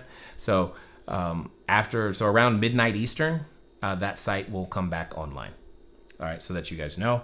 But the major thing right now is that the estimated disaster economic injury worksheet for businesses is what we're going to need to submit. Each of us will need to submit to the county to help the county apply to the SBA for approval. And then once the SBA gives its approval, then we can apply for the loan. And then we go through the loan and the underwriting process, because it's going to be based upon economic need of the business. It's going to be based upon historical revenues of the business. And understand, one of the things that's unknown is how long this is going to last. So if you do decide to go through this process, don't just look to what you've already lost in cancellations. Look to the future, because you don't know what you don't know about what that might look like. And now you hopefully have good, solid documents that'll be able to prove what you do know. Okay? And yeah. So, or what is out there for you. Now, as I said at the beginning, I had a lot of stuff to go through today. I hope this has been helpful for you. I'm going to scan the chat now. And if I don't get to your question, please don't get upset, because there's just a lot, right? And what we're trying to do is make sure that to the best of our ability. I mean, I'm not a news outlet. I mean, it's not something I don't, I do all this nerdy research stuff because I like it. And I want to help other entrepreneurs make it. I want to help myself make it, right?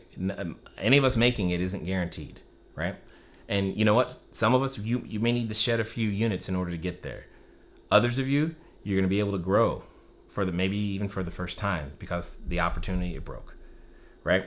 At the end of the day, though, I know that, again, I know that many of you, we have products, we have services, we have things that people need to know about. The one thing I want to make sure that everybody hears is that now is a great time to gather market share. Gather market share.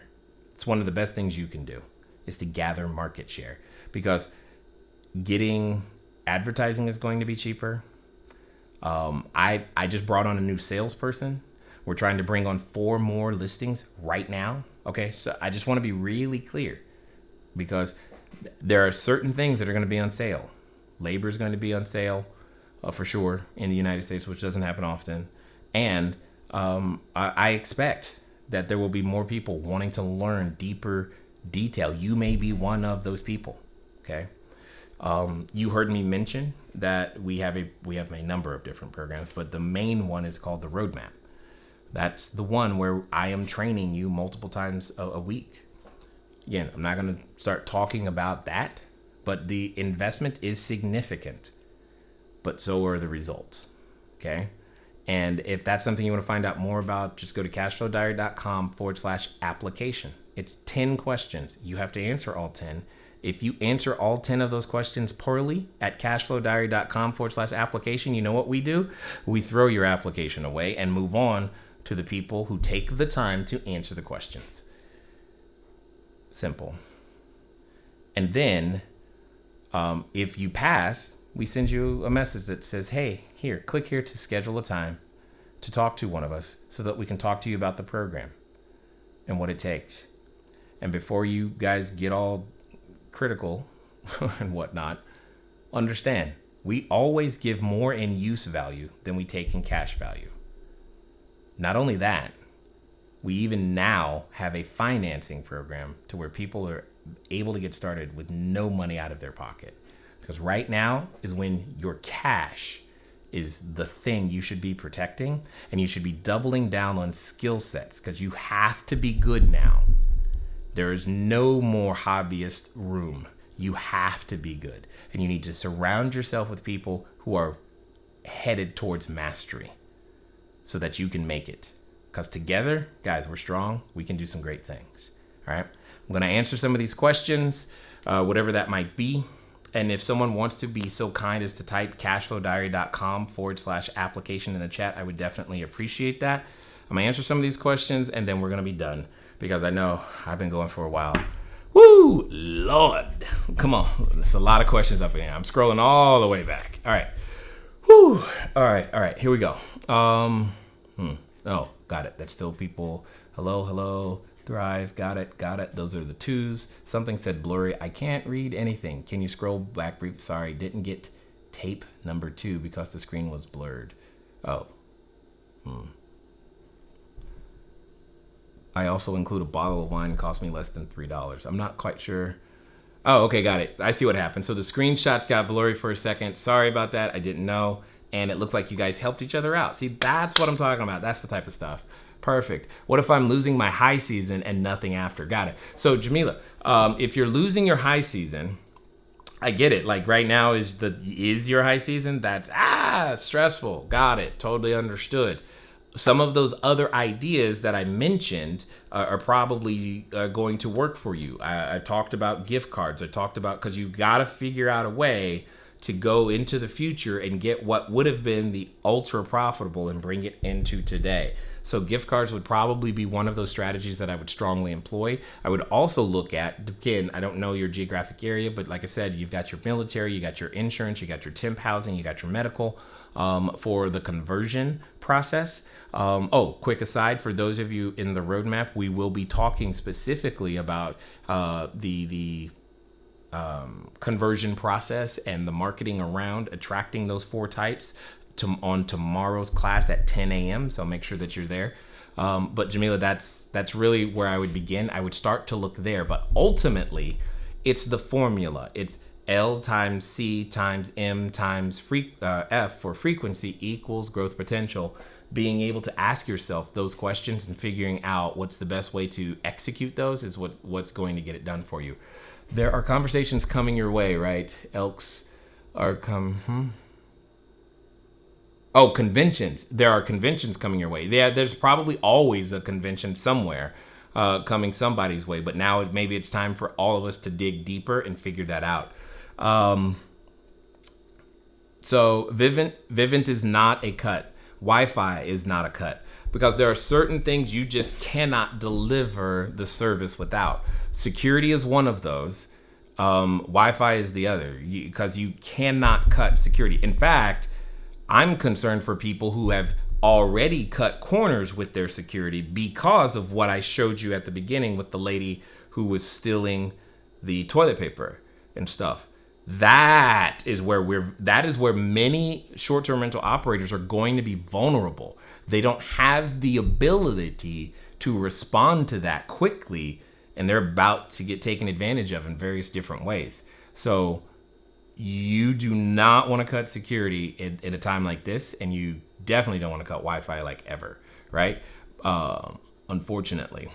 Yes, social distancing. Thank you, guys. I was having such a hard time coming up with that word earlier. Let me see. I wouldn't cut too much at stake by removing. Yeah, exactly what David said. Get rid of the Keurig coffee machine, supplying the coffee pods. Yes, that's you can deliver the service without the coffee pods. You can do that right now. Now, it's not fun. It's not great, but it saves a little bit of money, right? Every dollar matters right now. If it's not necessary to deliver the service, okay, cut it. And it sounds draconian and hardcore. Okay, it is what it is. Security is a means of asset protection, but Jay may say it differently. Yes, you're right. Good question. I hope there's a replay. So Renette, I don't even know if I said that correctly. Renette, the problem is that there's so much going on right now. We are so stretched thin. The idea of a replay is not likely to happen. Here's what I do hope. Depending on how long it takes for this video to render or whatever, we do have a software tool that allows us to load up a video and play it like it's a live stream. So it'll be quote unquote pre-recorded, but it'll play like it's a live stream. So we are, because we had a person over in Italy. who was asking for that too. So I'm hoping it renders fast enough. If it renders fast enough, we will do our best to try to make that happen one time. But yeah, the replay is it's just too much right now. We're just trying to stay on top of all the things we got to stay on top of. Unfortunately, sorry. I keep losing connection and there's no sound. What do you mean there's no sound? There has to be sound. All these people would have said there's no sound by then. Oh my. If we cancel Netflix right now, will our guests be pissed? Probably, but maybe not. You don't know. So I would try. Yeah, or at least let them know, hey, we got to do all these things to make sure, because, got to cut the Netflix, right? Get rid of washer and dryer supplies. That is a sanitary issue. So I don't know that I would get rid of that because that's sanitary. So we still have to maintain because you don't want the place to become the COVID breeding ground. You don't want that, right? So hopefully that helps. Military. Oh, okay, got it. So Eric says very helpful info. I hope so, guys. I can't even tell you what myself and the team have been doing trying to make this happen. I don't have Netflix in any of my listings, but I do have smart TVs in my living rooms. That's fine. The smart TV in the living room is completely fine. The question is, are you paying for any of the Disney Pluses of the world, the Apple TV Pluses of the world, that type of stuff that go in there? BNI is Business Networking International. It's one of the largest organizations. Like if I was looking for a quick referral that would give me the greatest likelihood, a quick service provider that was give me the greatest likelihood of someone who's reputable, etc., that's where I would go. So BNI, Business Networking International. So you should be able to look that up. They are worldwide. We just spoke about, I don't know what that means. Make them coin operated, got it. So yeah, that could also work, Stephen. I like that. So what he's saying is that instead of providing the soap, now turn it to coin operated. That's not bad. I like it. That's cool. That could totally work. What is that? Facts and faith. Exactly. That's all we got, ladies and gentlemen. Facts and faith. Just make sure that whatever you're repeating is an absolute fact. That's why I should like to show you the chart as I'm talking about it, as opposed to just hoping that you trust and believe. So no. Here's the chart. This is what I'm referring to. Okay.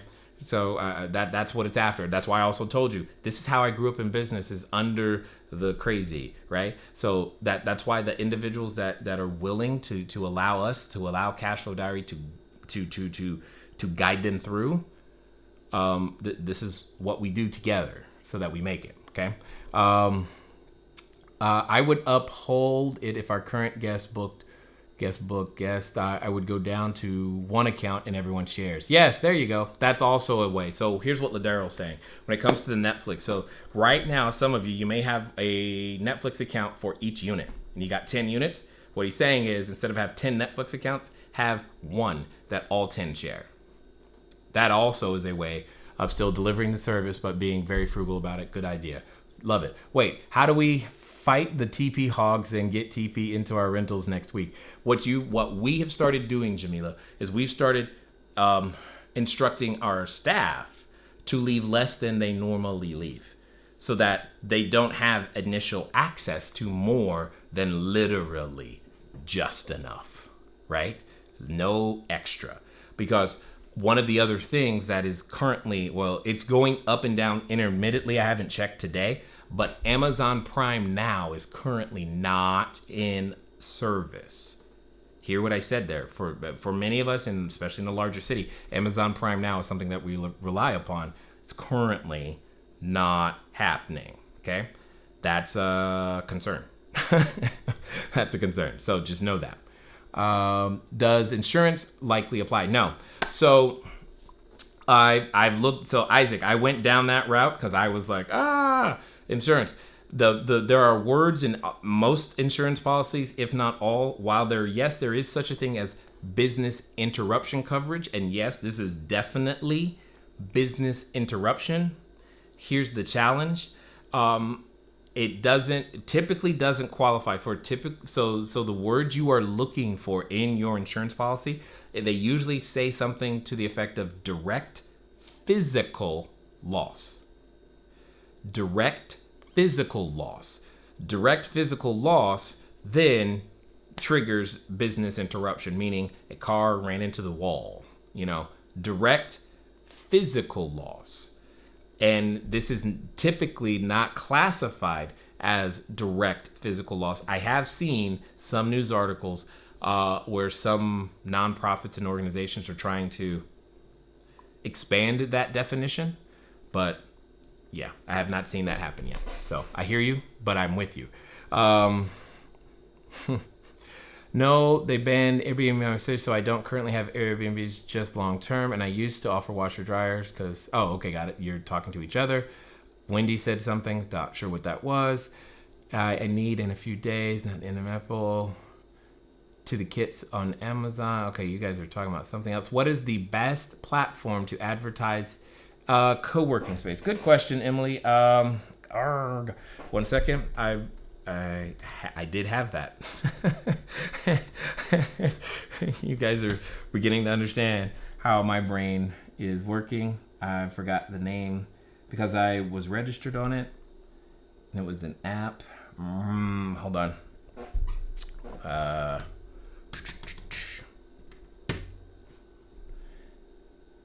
Is that it? I think that's it. 1 second.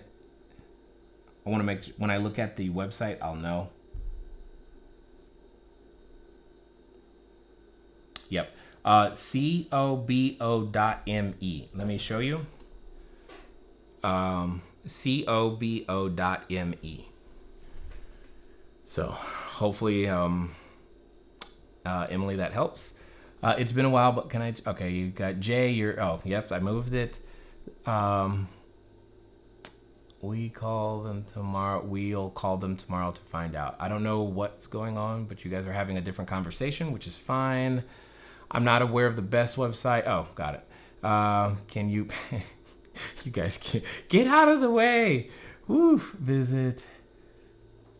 Why would a group come work at your place? Shouldn't everyone be alone? Well, it depends on the geographic area that you're in. From the way that I've seen many different directives, it's gatherings of less than 250 people. And yes, in general, they should be. However, some families are 8 people large. So, you know what I'm saying? If you're hearing what I'm saying, it's like, okay, the idea of having a 3 or 4 bedroom house and you go to that, each of you go to your rooms type of thing to work isn't necessarily as bad, and is probably more productive than them trying to figure out teleworking. Because what I'm saying is there's a system, there's a way to get effective at teleworking that most people have never done, and they're learning for the first time how to use Zoom, for instance. Yeah, it's because they can still be in small groups, just not more than 100. Yeah, exactly, Tyler, what you said right there. For sure, but really, sure. But people are still doing work yes, exactly what Tyler is saying. Is there a recording of this broadcast? Guys, I wish there was. Jamila says, you da bomb. Thank you so much for taking your valuable time to help us and bring us together. That's the goal. That's the goal. I don't know what else to say. That is the goal. Thank you for all the info. You're welcome. Philly to Atlanta, $22. Wow, exactly. See, that's hard to pass up, period. $22. That's crazy. What's the county's name of the form or form number? Oh, the form is the same. So it's that what you're waiting for is your county so the form, where'd it go? So the economic form, the form is the same. It's the estimated disaster economic injury worksheet for business. That form is the same. So in theory, you could go find one, download it, but you don't know where to send it yet until the county says, send it here. That's the problem. So we're all waiting for the counties to tell us, send the form here, so that then they can apply to the SBA. Once that happens, and then the SBA says, okay, county approved, Then you submit your application and undergo their underwriting. And like I said, they federally have the capacity for up to $2 million, up to $2 million. And what we've got to do is, because you understand, it's a loan, not a line of credit, which means you got to get the number right. Like now. You got to get the number right up front without knowing how long this is going to last, which is code for apply for as much as you can reasonably justify. You're right. And that's really what it comes down to.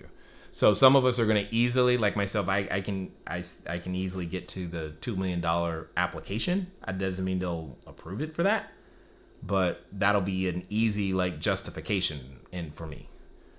But not everybody has the same number of units and all this other stuff. So how they're going to do that, I don't know. The other thing that's also in question is how long is it going to take? Because this can't be a situation in which they take 3, 4, 5 months to fund the loan, because they can't. If they're going to actually save these jobs, they've got to move quick. So I'm telling you guys now so that you are ready, so it doesn't come to you as a shock later. You're already in position, in line, go. You know, this is kind of like knowing the toilet paper is about to have a run on toilet paper before there's a run on toilet paper. I'm telling you, get in line now, be ready now, set up your Google alert now, something now, especially if you're not one of the people inside the roadmap, etc., because that's the mechanism that we tend to use to stay in contact with people on a very frequent basis. So you need to set this up so that you're ready, because you need to be ready. Okay. Knew this business, and I'm not sure what you're saying, Renette, sorry, but okay. Build your own direct marketing website. What are the best software choices to use, or outsource to a marketing company? Got it. Kevin, it's a combination. So because the biggest issue when you're going, and again, we're going to be doing some more training and teaching on this one, is the biggest issue is managing your calendar and pricing and making sure it stays in sync. So for the most part, is it possible to then just build your site however you want to and then have widgets that do the calendar management that plug into your site? Yeah, absolutely.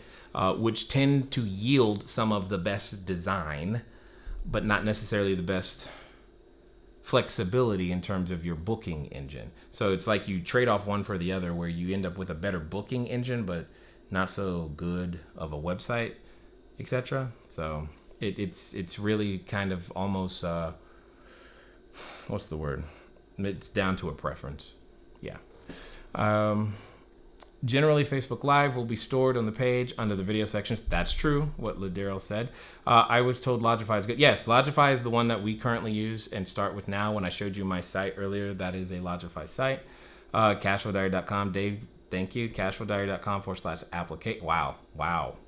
Whoa, what's going on, man? What camera and mic do you use? Okay, this mic up here, there's a mic just off of this camera. That is an Audio Technica. These both cameras, camera 1 and camera 2, are Sony's A64 and 6500 with various, I think one's a 35 millimeter and the other's a 16 millimeter wide angle. Do you think now is a good time if you're just getting started? Casey, I think now is an incredible time. I am picking up 4 more locations. 4, because of the discounts being offered. Casey, you are saying, hey, I want to do this. So this is how I'm interpreting your question. You're saying, Jay, I know everything's on sale right now or about to go on sale. Should I start now or should I wait until they're more expensive later?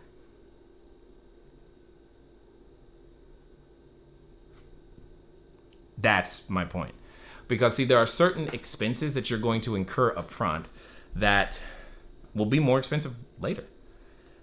You'll be able to start your units for less money now over the next few months than you would by waiting later. That's why, as an educational institution, we are hot after trying to train more people. Because those who realize that should be getting trained now so that when it comes down to it in a couple of weeks, they're in position to be able to take advantage of the sale that's coming. Period. And that's what you want, right? And I know that. That's why we brought on another person to help us in our sales department.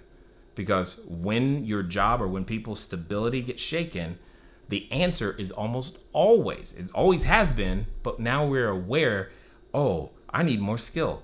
Oh, I need to be able to create more value in the marketplace. And that's what we do as a company, is help people create more value. And we train you how to do that.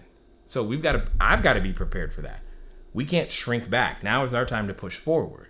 Same for those of us who are providing housing. Now is not the time to shrink back. Now is the time to push forward. Now is the time to really establish the brand, because a lot of the hobbyists, as I've always said, they're going to fall off because they weren't on this stream. They're not in the network. They don't know what you guys now know. How you know more now than you did. So anyway, hopefully that makes sense. No more delay. I got it, Jay. I don't know what that's in reference to, but I'm glad you got it. I was told, yep, okay, got it. Any use focusing on those with positive results, the virus, create a safe place for them to self-isolate, if so, to clean. Yeah, that's also not a bad idea. Now, see, I think this would only come into play, though, if for some reason, say the hospitals can't do it, right? If for some reason there's not enough medical staff to do it, or if for some reason someone has a family that's just too large to make it feasible, right? Etc. Or that there's a case so bad that that person needs something separate. So I think, yes, you're not far off, but I don't know that.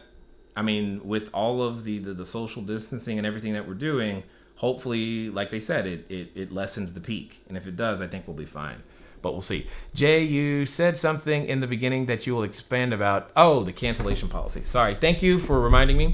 So what I was going to say around that is the fact that what Airbnb is doing with the funds that they say they're giving back to the customers, that's okay, great. That's not your business. It's not mine. I don't like it if they're not, but nothing you and I can do about it. Nothing worth getting angry about. So what can we do?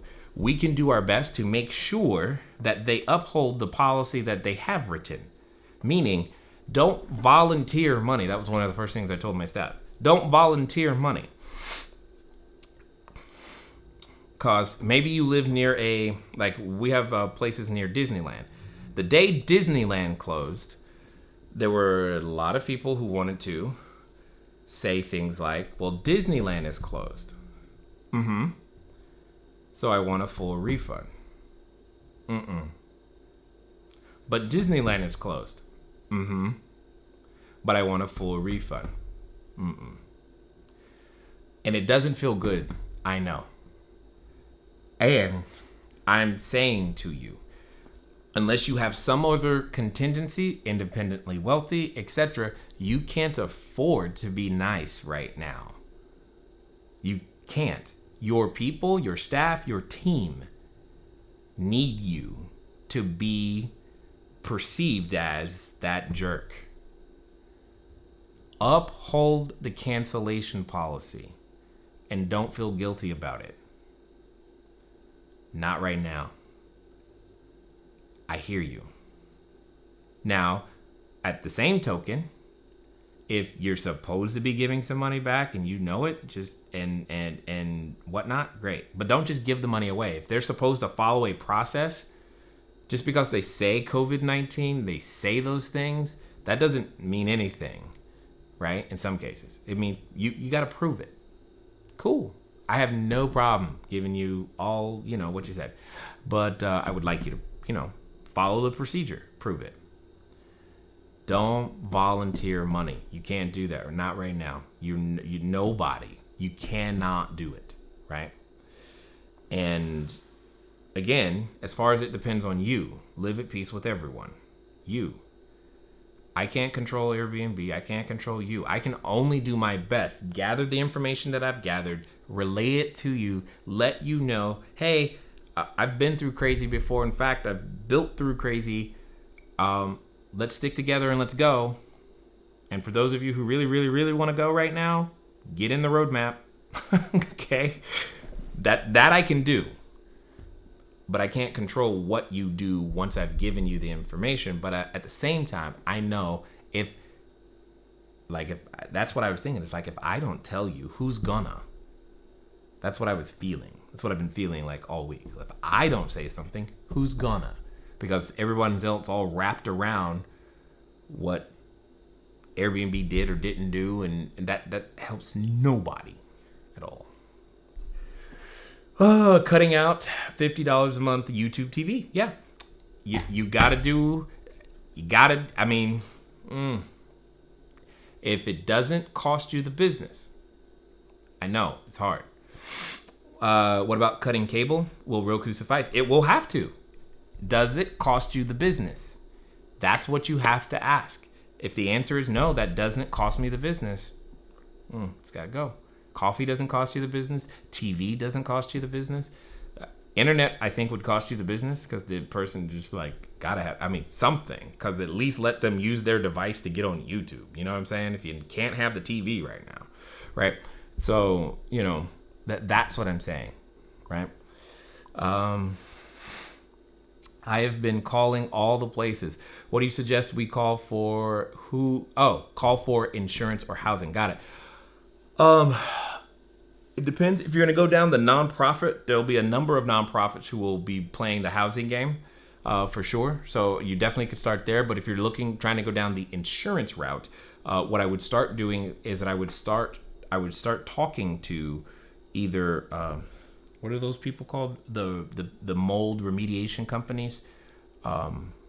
Those, because they know who the claims adjusters are. What you're really after is the claims adjuster, or if you can talk to the insurance agent, try to talk to the claims adjuster, their claims adjuster. That's who you want to talk to, because that person is either the person or 1 degree away from the company or person that assigns people where people to go. That's what you're after there, April. So hopefully that works. Cut cable, get smart TV. Most guests have their own account. Exactly. That's just where we are today. That's just where it is. Can this video be posted in the Roadmap app? Yes, it'll be there. And we'll also be able to get it, the translation and all that other stuff. For you in the Roadmap, you guys are going to be great, so don't worry. Kevin, Logify is the current system that is recommended for direct websites. It can be fairly simple setup. Also, that's true. Patricia says, I'm the man. Thank you. That does feel good to hear, because I'm like, there was the insecurity. Do they even care about this? Does it? Because that's just there. I used Amazon Prime today for other things. Only couldn't get my toilet paper for 1 month and pay $70 delivery for 2 weeks. Yeah, no. Amazon Prime works. Prime Now is what I'm referring to. There's a difference between Prime and Prime Now. That makes it. Peerspace is also another one, Crystal. Good job. Website for advertising shared. Yep, you got that. Take advantage of 0 interest rates and buy properties. Got it. Well, the 0% interest rates, I think that's going to come out a different way for us in terms of, for example, I mentioned earlier that we have a program that allows people to finance their way into us training them. Well, we have a completely different program that allows people to finance their way into all of the equipment that they need. So being able to combine both of those with the 0% interest rate means that qualification for either one or both is going to get easier, which means you combine that with a lower price point for entry. This is what I mean when I say there are going to be people who take advantage of this time and come out so far ahead on the other side, because they're going to be able to do a lot of things with no cash out of pocket and generate revenue and just grow. So I think that's how it's going to come out for us. I'm not saying to go buy a property right now, because I don't know what the effect of that $700 billion they just printed is going to be. In general, I have an idea of what should happen to prices, but I don't know. We'll see. Right? To share screens and highlight the comments. Oh, what software am I using? Well, there's so much stuff here. It's ridiculous. So I've got my iPad here, and I've got a video mixer here. There's a lot of money has gone into making this easy for me to do. So yeah, to share screen and highlight comment. Got it. Thanks. How are you Rona proofing your We're calling it Rona. That's pretty funny. Our cleaning staff is on a completely different protocol than normal. So that's if she was here, I'm sure she could tell you. But at the end of the day, that's really what it comes down to. Ty Lee, how do you handle cancellation with no refund period? Our guest called home. Oh, got it. If they're entitled to the cancellation, give it to them. Fighting it doesn't help you.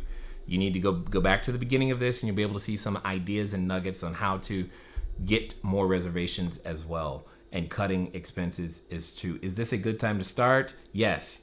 Patricia, I answered this earlier. Absolutely. We don't have a choice. Airbnb gives all the money back. Correct. And you do have a choice.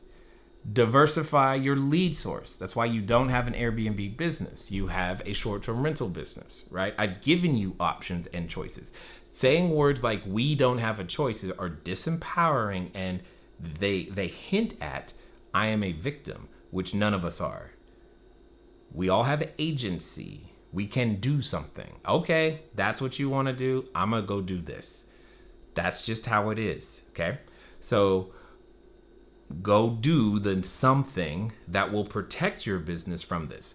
What has happened is you've had a single point of failure exposed, and now I'm saying build your business bigger, better, stronger, in all of the ways we talked about today.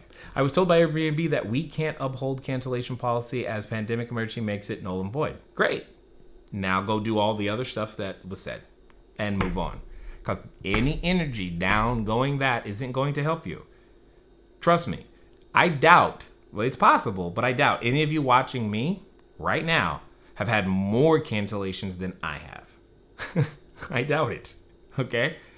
I stopped counting cancellations after it crossed triple digits. I just stopped because it wasn't good for me to focus on it anymore. Remember what I said? Protect the mental state. Okay? Can't do it. Thank you for the straight talk. You're welcome. No problem. Being mad doesn't solve the problem. There may be a time frame booking on that. I don't know what that means, Catrice. Sorry. Charge per TP roll. Steven, you're cracking me up. But yeah, we don't have a choice as far as Airbnb listings. I do have a choice with my own listing. Yes, there you go. You got that. I got 2 direct bookings, my first ever. Exactly.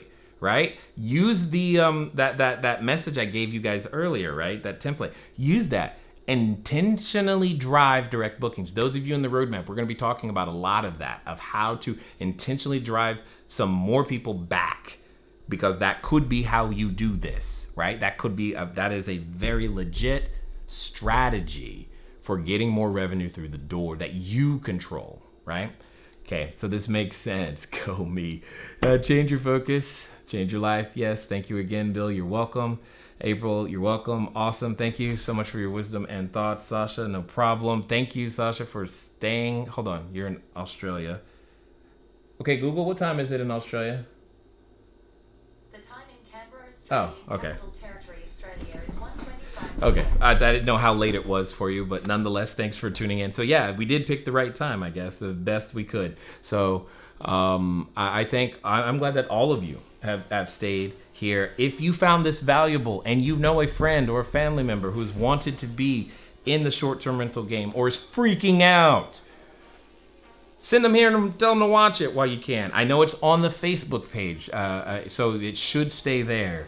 That is a public place where you guys should be able to see it. If you have a desire to find out more about the roadmap, go fill out the application and we can have a consultation call and tell you all about it at cashflowdiary.com/application. Pay attention to your county for the economic injury disaster loan thing that I talked about. Implement something that I said, because if you don't, it's not going to make a difference for your numbers or your guests. And but if you do, it gives yourself a shot, right? You guys you're learning how I see it, how I'm thinking, why I'm thinking what I'm thinking, and hopefully you could see the other side.